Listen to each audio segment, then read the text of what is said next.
Have you ever wondered how a localized conflict thousands of miles away can suddenly make the appliances in your home incredibly expensive and completely wipe out the retirement portfolios of millions of ordinary people in a matter of weeks? Hello, this is Warm Insight.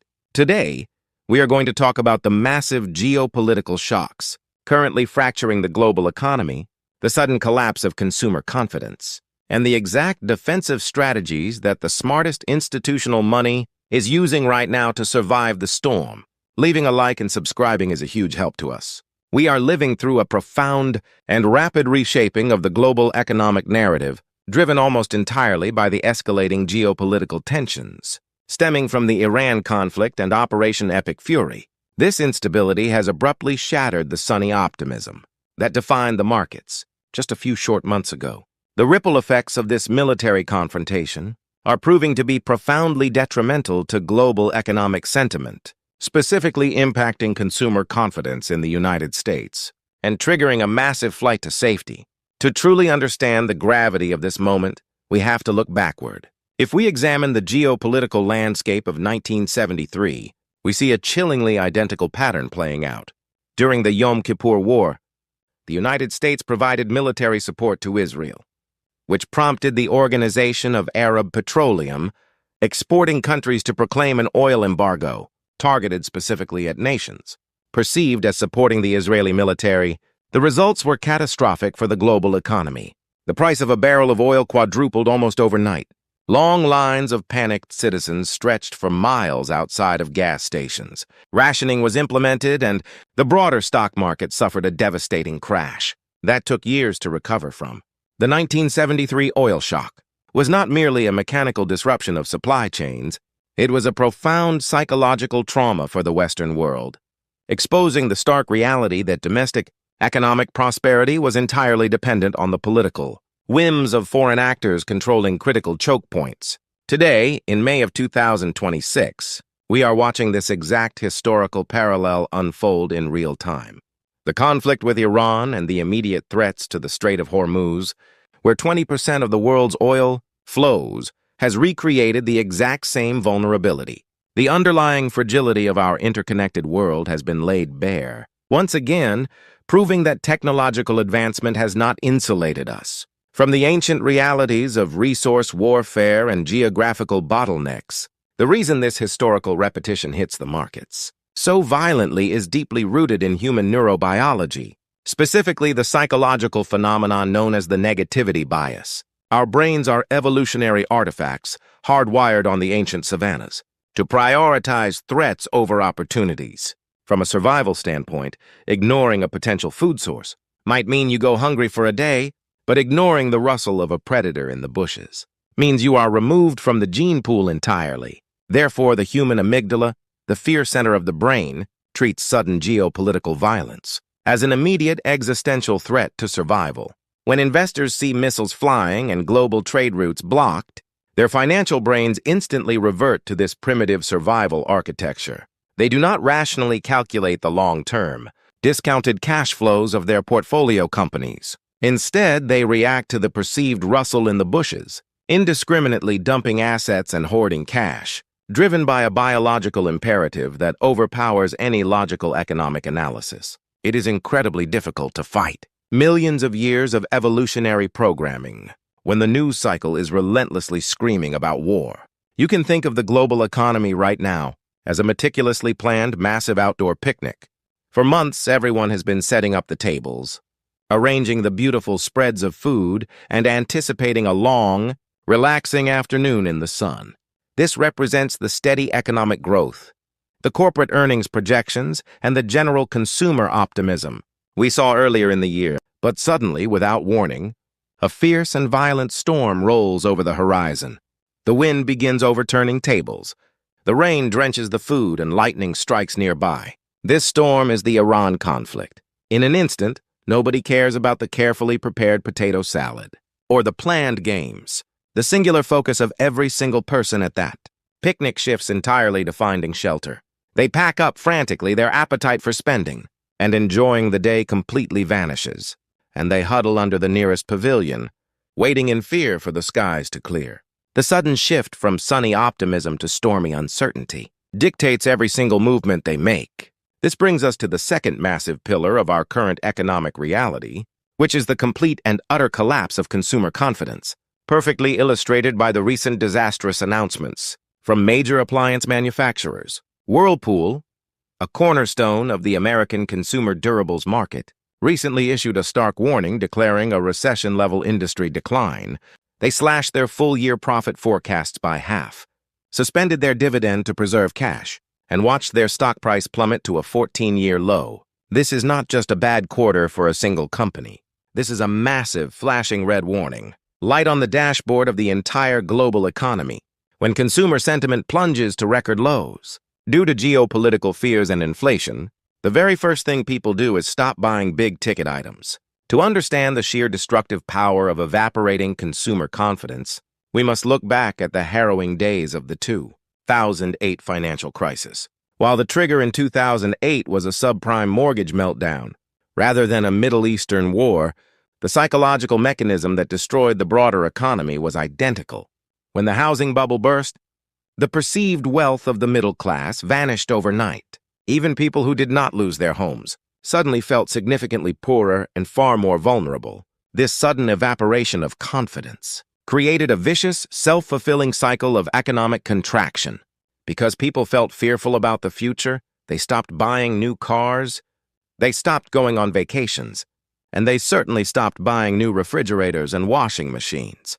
This massive withdrawal of consumer spending cascaded through the system, forcing factories to shut down, leading to massive layoffs, which in turn created even more fear and even less spending. The current situation with Whirlpool suggests we are standing on the precipice of a very similar demand destruction cycle. The geopolitical shock is currently serving as the catalyst, but the resulting behavioral shift could easily trigger a severe domestic recession, simply because a terrified consumer refuses to open their wallet. This freezing of the consumer engine is heavily driven by a cognitive bias known as the availability heuristic. Human beings do not judge the probability of an event based on statistical reality. We judge probability based on how easily we can recall a specific example from our memory. Right now, the global news media is saturated 24 hours a day with highly emotionally charged images of military conflict, skyrocketing gas prices, and chaotic political summits. Because these images of disaster are highly available to our consciousness, we falsely assume that total economic ruin is highly probable and imminent, even if a consumer has a stable job, money in the bank, and relatively low personal debt. The constant barrage of negative information convinces them that they are in immediate danger. The availability heuristic overwrites their personal financial reality, compelling them to cancel their kitchen, renovation, and hoard their savings instead. This psychological distortion is incredibly powerful and nearly impossible for central banks to reverse with simple policy tweaks. Imagine a large family living in a house where the central heating thermostat is completely broken, but in a very specific and dangerous way. Instead of measuring the actual temperature inside the house or the weather outside, this broken thermostat is directly wired to the television news channel. Every time an alarming headline flashes across the screen about global conflict or economic doom, the thermostat registers a massive drop in temperature and instantly blasts the air, conditioning, freezing the house. The family inside begins shivering, throwing on heavy coats and refusing to move from under their blankets. They look out the window and see a mild, pleasant spring day. But because the house is freezing, they are convinced a deadly blizzard has arrived. They cancel all their plans to go outside and huddle in fear. In this scenario, the broken thermostat represents consumer confidence, heavily manipulated by external shocks, which then creates a real, tangible chill inside the domestic economy, regardless of the actual underlying fundamentals. While everyone is frantically reacting to the immediate crisis, a much larger, slow-moving disaster is unfolding behind the scenes. The hyper-focus on the Iran conflict is actively diverting critical attention and diplomatic capital away from massive, long-term economic negotiations, most notably the high-stakes trade discussions between President Trump and Chinese President Xi Jinping. This delayed summit was supposed to address the foundational architecture of the 21st century economy, including the secure supply of critical rare earth minerals, the rollback of destructive tariffs, and the stabilization of the global supply chain. Instead, these existential economic issues are being entirely sidelined by the urgent need to address the military crisis. This creates a terrifying operating environment for multinational corporations, who are now flying blind into a storm of unpredictability.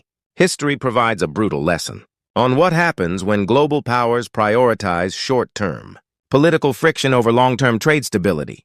In the aftermath of the 1929 stock market crash, the world was incredibly fragile. Instead of working together to stimulate global growth, the United States passed the Smoot-Hawley Tariff Act of 1930. This disastrous piece of legislation aggressively raised import duties to protect domestic farmers and industries.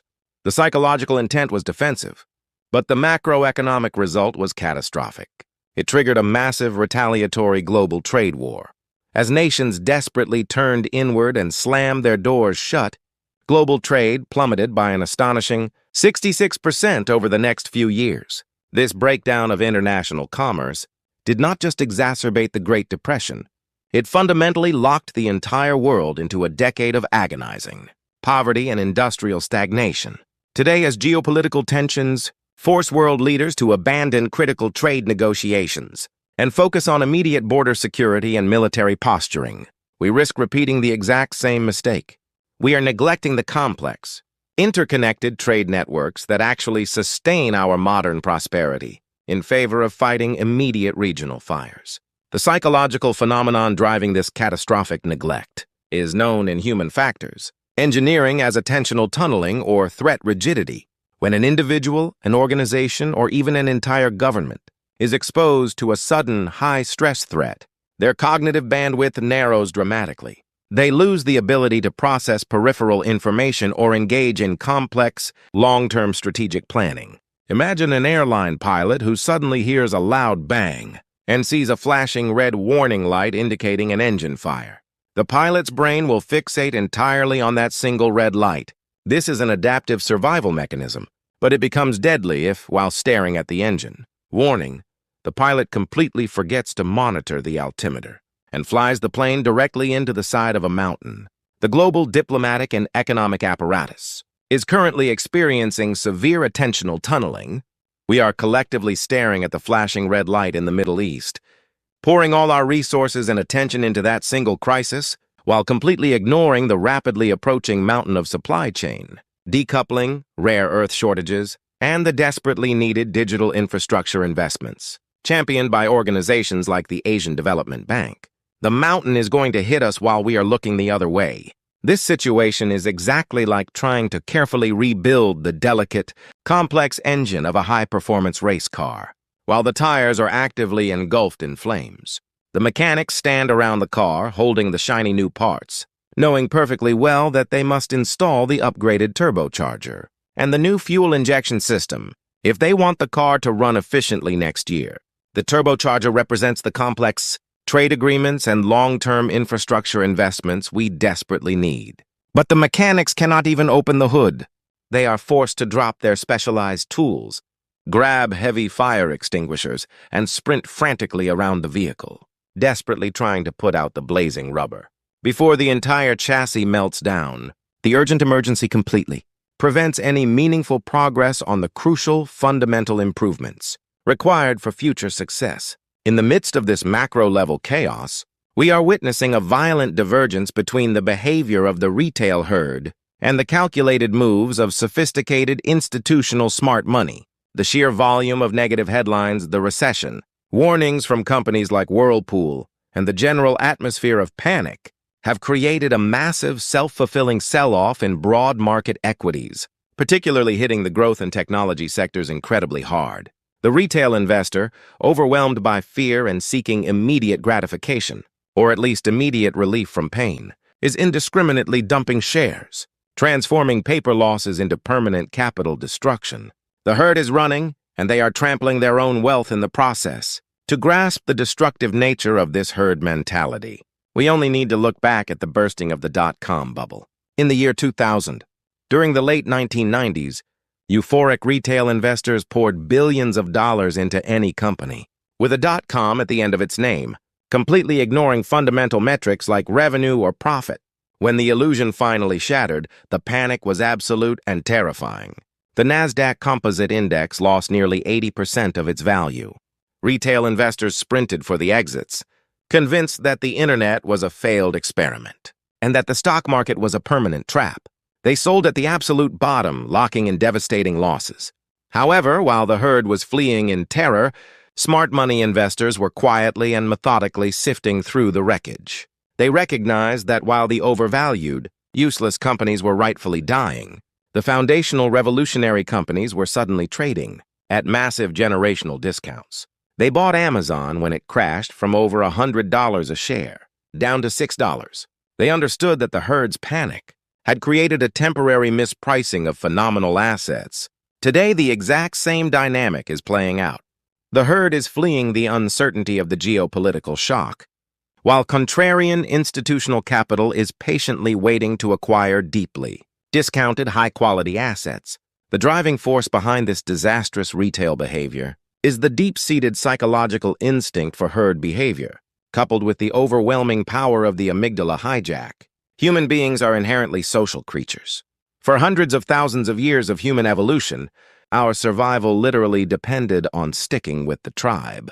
If you were foraging on the plains and suddenly saw your entire tribe drop their food and run screaming in the opposite direction, the absolute worst thing you could do was stand there and rationally evaluate the situation. You ran with them because assuming a lion was coming was the only way to stay alive. In modern financial markets, this deeply ingrained survival instinct is incredibly destructive. The psychological pain of losing money is agonizing, but the pain of losing money while feeling isolated and alone is completely unbearable. Therefore, when the market starts to drop and the media amplifies the panic, retail investors seek the comforting safety of the crowd. They sell simply because everyone else is selling, completely overriding any rational assessment of their own long-term financial goals or the intrinsic value of the businesses they own. Imagine a massive, chaotic stampede inside a dark, crowded movie theater. Suddenly, someone in the back row yells fire at the top of their lungs. There might not even be a real fire. It might just be smoke from a faulty popcorn machine. But the truth doesn't matter in that exact second. Once 3 people leap out of their seats and sprint frantically for the main exit, 300 people instantly follow them, driven by pure panic. They jam into the narrow doorway, trampling each other, causing massive injuries and chaos simply trying to escape the perceived threat. Meanwhile, the professional, highly trained usher in the theater doesn't run. He calmly walks over, investigates the smoke, verifies it is just the popcorn machine, and then quietly exits through a spacious, clearly marked side door that the panicked herd completely ignored. The usher is the institutional smart money, avoiding the crush of the crowd by relying on discipline and situational awareness, rather than blind fear. So, how does the individual investor survive this gauntlet of geopolitical shocks, collapsing confidence, and market panic? The answer lies in the Titan's playbook, a defensive strategy focused on absolute resilience and capital preservation. We must shift our focus away from aggressive growth and pivot immediately toward a fortress mentality. The current environment demands a portfolio structure, heavily weighted toward assets that provide stability, reliable cash flow, and insulation. From the chaotic whims of the global news cycle, we are no longer trying to outrun the storm. We are building a bunker that can withstand it. To understand this defensive posture, we should examine the architectural and military strategies of the Roman Empire during the crisis of the 3rd century. During its centuries of relentless expansion and relative peace, the Roman Empire built sprawling, beautiful unfortified villas and massive open-air bathhouses across its territories. They optimized for luxury and economic growth because they assumed the borders were permanently secure. However, when the geopolitical reality violently shifted and barbarian invasions began penetrating the core of the empire, the Roman strategy changed overnight. They didn't panic and abandon their cities. Instead, they completely changed how they built. They constructed the massive, impenetrable Aurelian walls around Rome. They fortified their core assets. They prioritized thick stone over decorative marble. They understood that in an era of chaos, survival requires a structure built to absorb massive kinetic shocks. In the modern financial world, Aggressively rotating your portfolio into consumer staples and utility sectors is the exact equivalent of pulling your capital behind the Aurelian walls. You are choosing the unglamorous, heavy stone of essential businesses over the fragile, decorative marble of speculative growth stocks, the primary psychological hurdle investors face when trying to implement this. Defensive strategy is a cognitive bias, known as loss aversion, deeply intertwined with the endowment effect. Groundbreaking research by behavioral economists, Amos Tversky and Daniel Kahneman, definitively proved that human beings do not process financial gains and losses rationally. The psychological pain we experience from losing $100 is mathematically twice as intense as the joy we feel from gaining $100. When a geopolitical shock hits and the market drops, this loss aversion triggers massive cognitive paralysis. We look at our portfolios, see the red numbers, and we simply freeze. We refuse to sell the speculative assets that are bleeding cash, because clicking the sell button makes the theoretical loss a permanent, agonizing reality. Simultaneously, we are entirely too terrified to deploy new capital into the safe haven defensive sectors, because we fear the market will drop further and inflict even more pain. This paralysis prevents us from adapting to the new environment, leaving us exposed and vulnerable to the continued erosion of the market. The proper defensive portfolio in a volatile market is exactly like the massive heavy-duty shock absorbers installed on a rugged, all-terrain supply truck navigating a treacherous, winding mountain road. You, as the driver, cannot physically go out and pave the mountain road to make it smooth. You have absolutely no control over the deep potholes, the sudden rock slides, or the treacherous weather conditions on the mountain. Those hazards represent the unpredictable geopolitical shocks and macroeconomic data drops. Trying to predict them is futile. Instead, your entire strategy must focus entirely on the vehicle itself. By overweighting your investments in consumer staples and essential utilities, you are installing massive industrial-grade shock absorbers that can take the brutal hits without snapping the axle. By utilizing a strict dollar-cost averaging strategy, you are keeping your foot steadily, gently pressed on the accelerator, maintaining forward momentum regardless of the bumps, rather than slamming on the brakes in a panic and sliding off the cliff entirely. We couldn't fit all the deep dive details and practical strategies into this video. Check out the Warm Insight newsletter in the pinned comment and description for the full text summary.